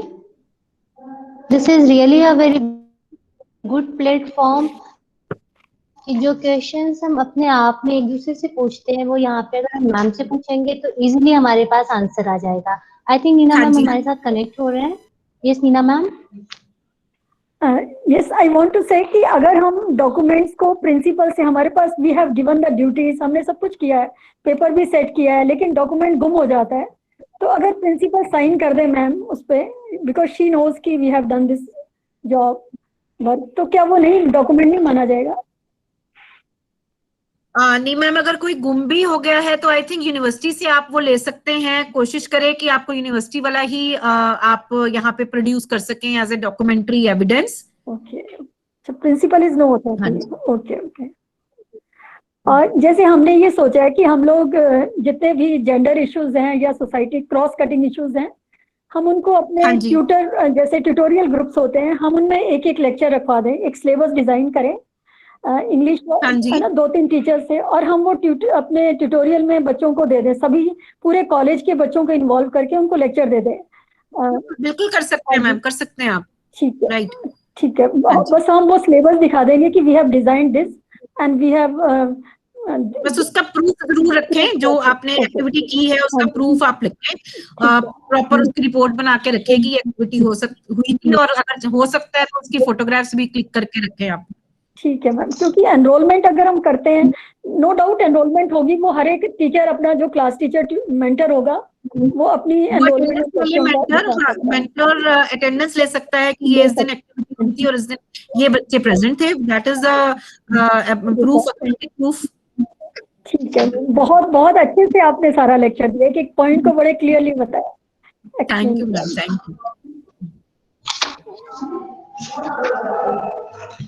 Thank you ma'am. और कोई क्वेरी है हमारी किसी भी पार्टिसिपेंट की?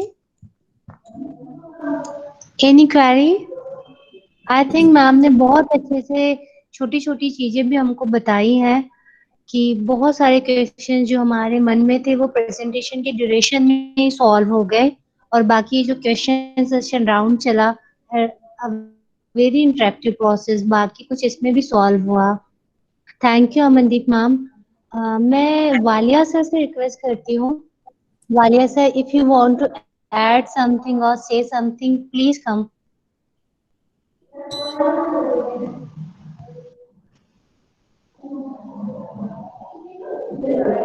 I think Walia sir is not with us in this platform. So now Amandeep ma'am, thanks a lot for this interactive session. आपने इतने कम time में इतने अच्छे से एक पॉइंट हमारे सामने विथ योर प्रेजेंटेशन शेयर किया. Thanks a lot. This is the reason कि हमारे बहुत सारे. हाँ जी, welcome sir. Sorry I got lost, मुझे स्क्रीन ही नहीं मिल रही थी. Okay sir. Ma'am, Amandeep ma'am, as usual, you have given a very good presentation, excellent one, I must say.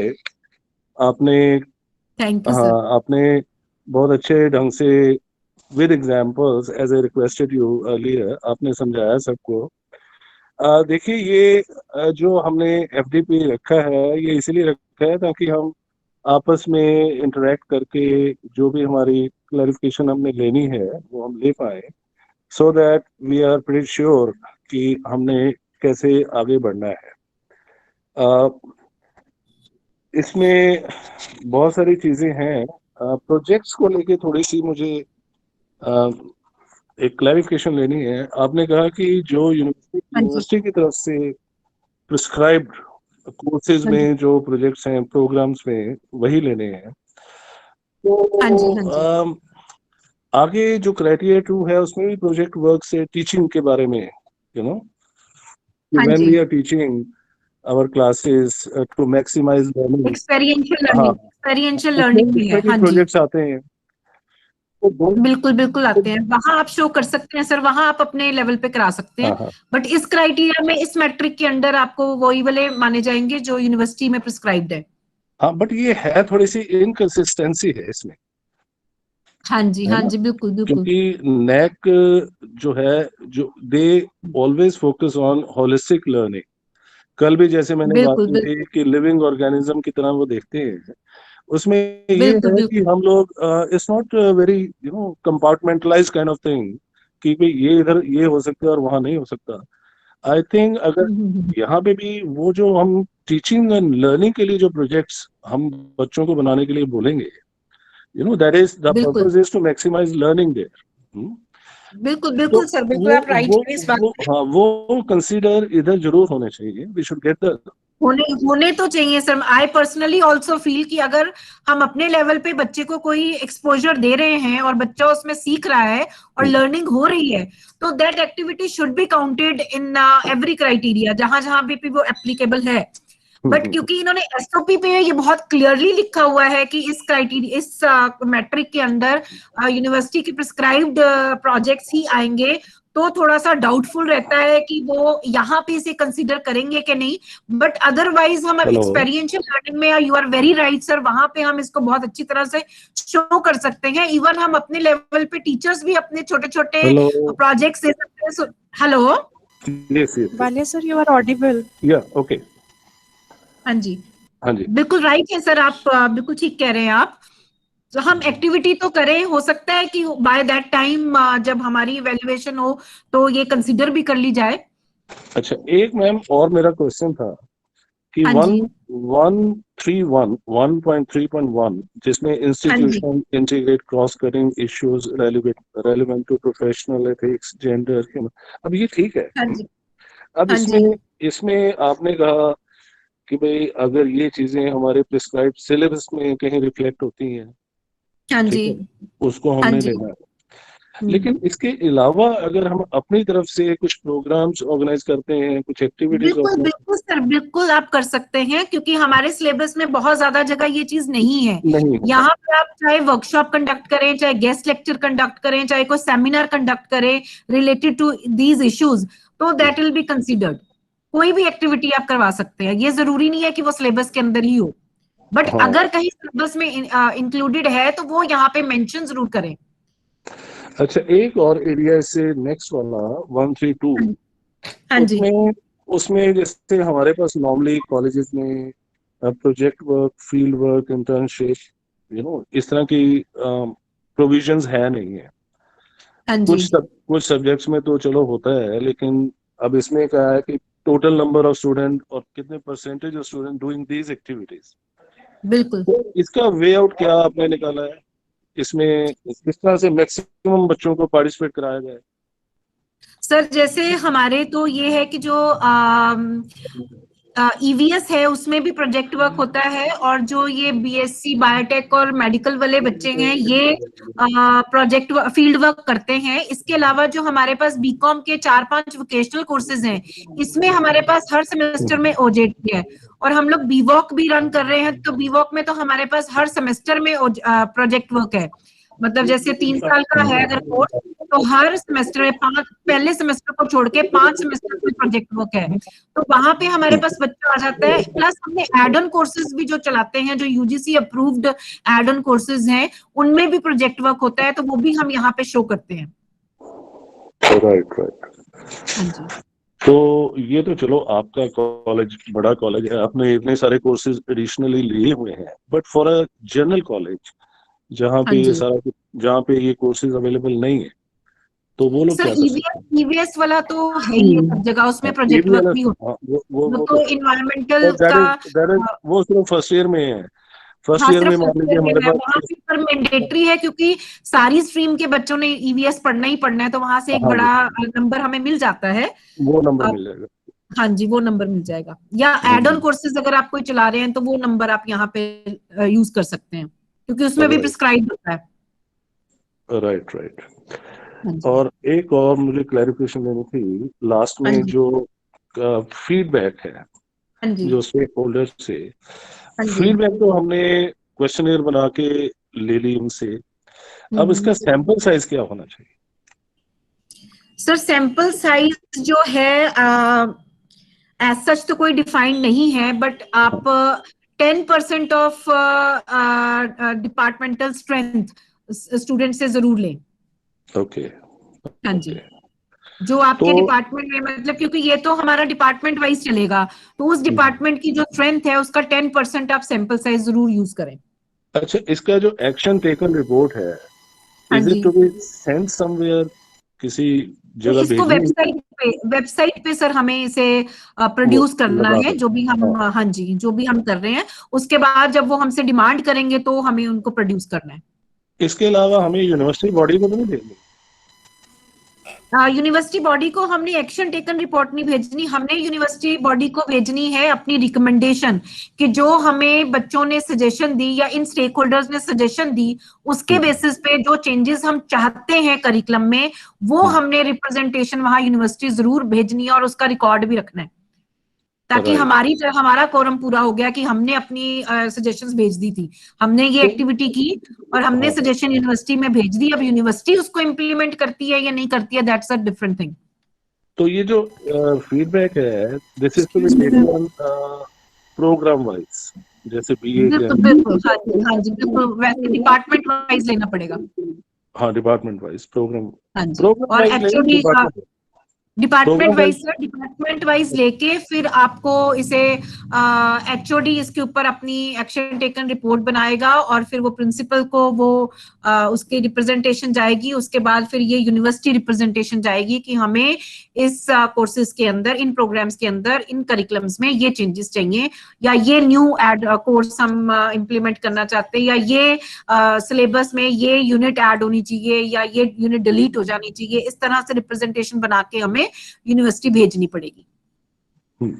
ठीक है, हाँ जी, I think that's fair. Thank you. बहुत बढ़िया। एक्सक्यूज मी मैम, जब हम फीडबैक में टीचर्स की बात करते हैं तो टीचर्स क्या हमारे कॉलेज के टीचर्स ही होंगे जो बिल्कुल बिल्कुल बिल्कुल मैडम, आपके कॉलेज के टीचर्स जो उन बच्चों को पढ़ा रहे हैं वही। Hello, am I audible? हाँ जी मैम, आप ऑडिबल हैं। जो टीचर्स उन सब्जेक्ट्स को पढ़ा रहे हैं उन्हीं से आपने ये फीडबैक लेना है कि उनको इस करिकुलम में क्या चेंजेस चाहिए, या उनको पढ़ाते हुए क्या डिफिकल्टी आई। अमनदीप, जब हम, अच्छा जी, हमारे ही कॉलेज, बिल्कुल हमारे ही कॉलेज के जो टीचर पढ़ा रहे हैं उस सब्जेक्ट को, उन्हीं से लेंगे आप।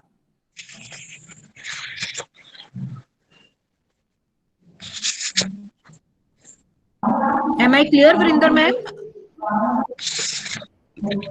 This is Aarti Singh. Yes, ma'am, you are clear. Thank you. Thank you.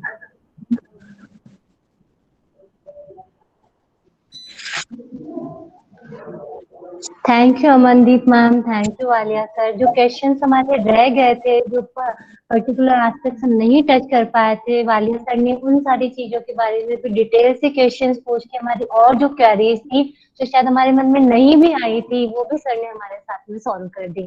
Thank you Aliya sir. Thank you.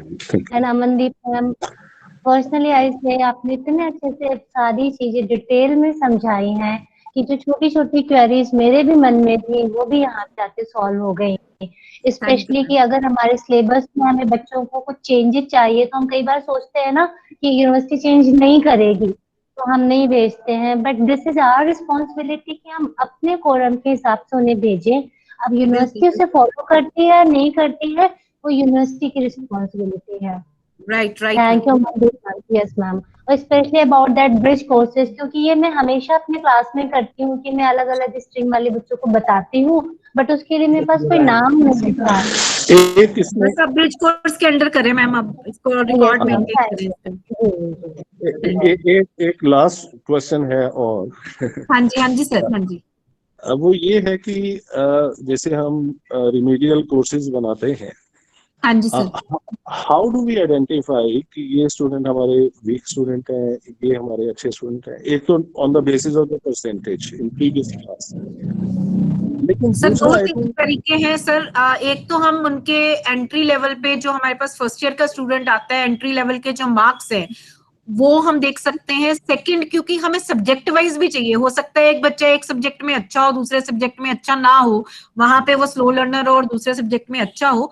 तो दो चीजें हैं। एक तो हम उसकी आइडेंटिफाई करेंगे जब बच्चा ओवरऑल मार्क्स हैं जो उसके बाद जो टीचर है वो अपने सब्जेक्ट में आइडेंटिफाई करने के लिए कुछ देर पढ़ाने के बाद टेस्ट कंडक्ट कर सकता है या एमसीक्यू कंडक्ट कर सकता है, जिसमें हर तरह के क्वेश्चंस हो, बेसिक क्वेश्चंस हो, एवरेज क्वेश्चंस हो और हाई लेवल के क्वेश्चंस हो, और उनके बेसिस पे फिर हम डिसाइड कर सकते हैं कि हमारे जो स्टूडेंट्स हैं वो उनमें से कौन से स्लो लर्नर्स हैं उनकी परफॉर्मेंस के बेसिस पे, और कौन से एवरेज हैं या कौन से अबव एवरेज है, सो दैट हम अकॉर्डिंगली एक्शन ले सकें।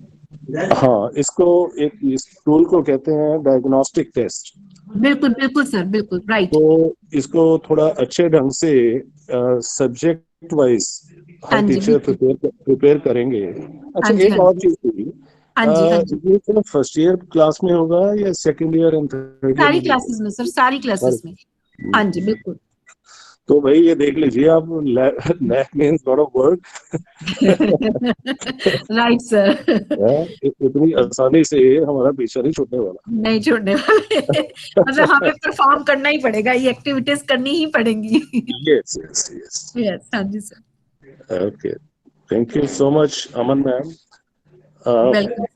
मैं तो आपकी तारीफ हमेशा करते रहता हूँ प्रिंसिपल साहब से भी, and you have really been very remarkable. I think Nirupama Sani ma'am wants to ask a question.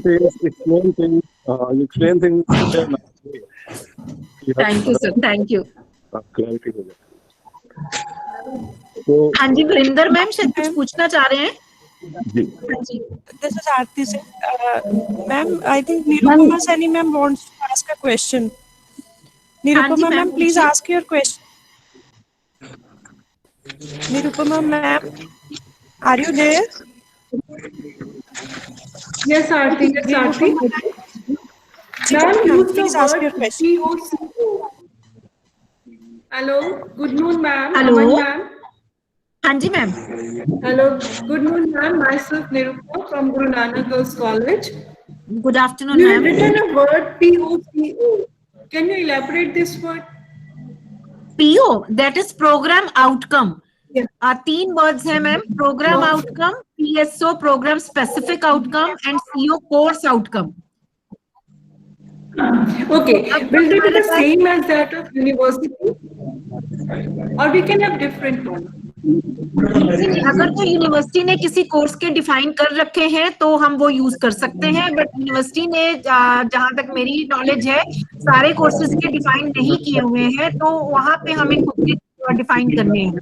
जितने भी प्रोग्राम्स हमारे कॉलेज में चल रहे हैं, हर प्रोग्राम के हर डिपार्टमेंट में आपको प्रोग्राम आउटकम भी डिजाइन करने हैं, प्रोग्राम स्पेसिफिक आउटकम भी डिजाइन करने हैं और कोर्स आउटकम भी डिजाइन करने हैं। प्रोग्राम आउटकम हो गया आपका, जैसे for example Thank you, ma'am. Thank you. It was very informative talk, ma'am. Welcome ma'am.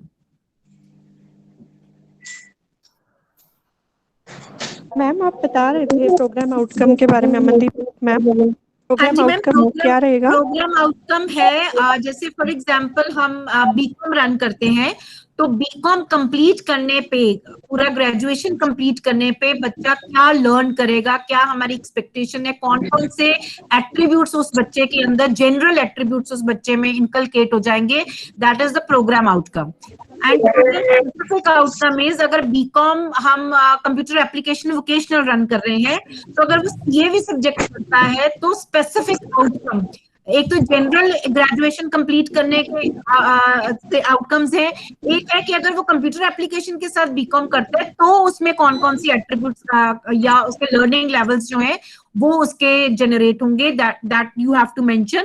और कोर्स आउटकम हो गया, बीकॉम के अंदर एक पेपर है फाइनेंशियल मैनेजमेंट, तो फाइनेंशियल मैनेजमेंट के यूनिट वाइज आपको आउटकम करने हैं कि इस यूनिट को कंप्लीट करने पे बच्चे पे क्या एनालिटिकल स्किल्स आएंगी, क्या लर्निंग स्किल्स आएंगी, या क्या टेक्निकल स्किल्स उसमें इनकलकेट हो जाएंगी, और क्या एप्लीकेशन स्किल्स उसके अंदर इनकलकेट हो जाएंगी, that is the course outcome. तो तभी वो कहते हैं ब्लूम टेक्सोनोमी के हिसाब से हमें इसे जनरेट करना है, जिसमें हम उसकी एनालिटिकल स्किल्स, उसकी टेक्निकल स्किल्स और उसकी जो क्रिएटिविटी स्किल्स हैं, वो सारी की सारों के बेसिस पे हम अपने ये लर्निंग आउटकम्स जनरेट करेंगे और फिर हम उनकी अटेनमेंट चेक करेंगे कि हमने ये डिसाइड किया था कि इस कोर्स के इस यूनिट को पढ़ने के बाद बच्चे में ये स्किल आ जाएगी। सो कोई भी मेथड आप इवैल्यूएशन मेथड यूज करके you have to check out कि बच्चा उस लेवल पे पहुंचा है या नहीं पहुंचा है। अमनदीप जी, एक क्वेश्चन है, इस पीओ, पीएसओ एंड सीओ हाँ जी, कैटेगरीज हैं, इनके कोई टेम्पलेट्स हैं? क्योंकि इसमें सभी लोग अपने अपने ढंग से सोचेंगे तो वो स्टैंडर्डाइज वर्जन नहीं आएगा। तो do we have some template, या कितना साइज होना चाहिए, कितने वर्ड्स में पीओस लिखने हैं, कितने वर्ड्स में, कुछ ऐसा है? कोई सर टेम्पलेट तो नहीं है, बट इनके अंदर जो हमारी मैनुअल है, इन्होंने ग्लॉसरी जरूर दे रखी है कि प्रोग्राम आउटकम बनाते वक्त ये PO1 इस तरह से आपने लिखने हैं, कोर्स आउटकम CO1 इस तरह से लिखने हैं। वो थोड़ी सी उन्होंने इन्फॉर्मेशन दे रखी है, बट एज सच नैक ने कोई टेम्पलेट नहीं बनाया है। बट बहुत सारी तरह के जो प्रोग्राम आउटकम्स हैं वो अलग अलग यूनिवर्सिटी या अलग अलग कॉलेजेस ने अपने अपने लेवल पे बना रखे हैं। बेसिकली हमें ये ध्यान रखना है कि जब भी हम किसी प्रोग्राम का या कोर्स का आउटकम जनरेट करें तो उसमें हम ये चीज जरूर ध्यान रखें कि तीनों चीजें, कि एनालिटिकल स्किल्स, एप्लीकेशन स्किल्स और टेक्निकल स्किल्स, ये तीनों स्किल्स के बेसिस के ऊपर हम उसका जो आउटकम है वो जनरेट करें। ऐसा टेम्पलेट तो नहीं है sir, but we can share, जो हम लोगों ने बनाए हैं वो शेयर कर सकते हैं। बाकी एज सच कोई प्रिस्क्राइब्ड टेम्पलेट नहीं है। Right, thank you. मेरे ख्याल ब्लूम टेक्सोनॉमी को फॉलो किया जा सकता है। बिल्कुल बिल्कुल, ब्लूम टेक्सोनॉमी को फॉलो करना है। ठीक।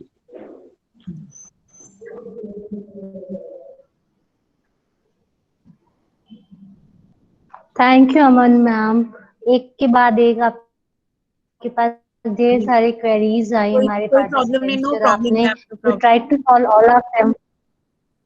Thank you Amandeep ma'am. एक मैं थोड़ा सा बहुत really sure sir.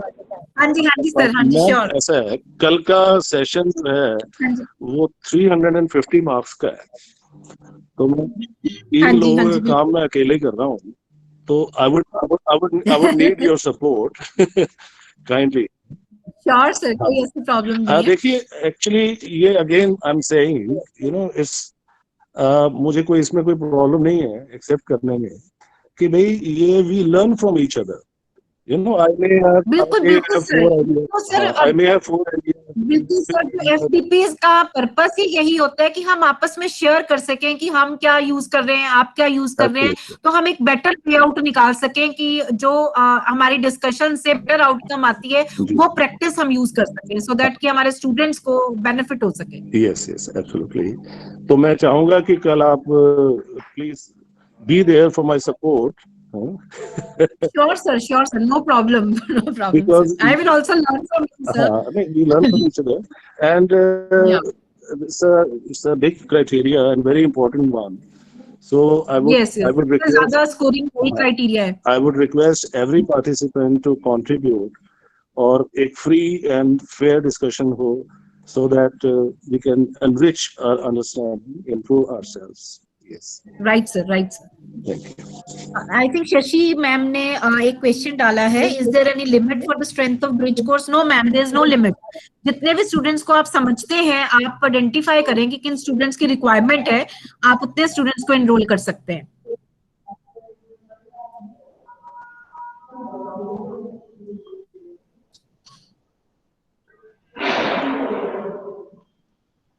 Okay, once again, अगर अभी भी किसी की कोई भी और कोई क्वेरी रह गई है तो you are free to ask. आपको अगर कोई भी क्वेश्चन पूछना है तो still we have some time कि हम उस क्वेश्चन का आंसर कर सकें। नहीं तो मुझे लगता है कि मैम ने और वालिया सर ने और आरती मैम ने इतने कंस्ट्रक्टिव क्वेश्चंस पूछे हैं कि हमें हमारे बहुत सारे क्वेश्चंस के जवाब ऑटोमेटिक मिल गए हैं। And we learned a lot. Thank you Amandeep ma'am. Really my heartfelt thanks to you.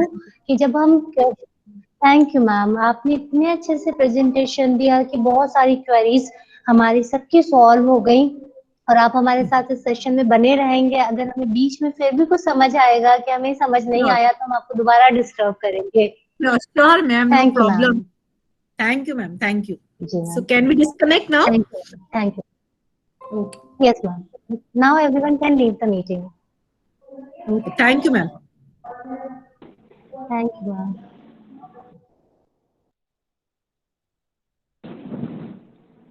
Thank you, everyone. All are requested to leave the meeting now.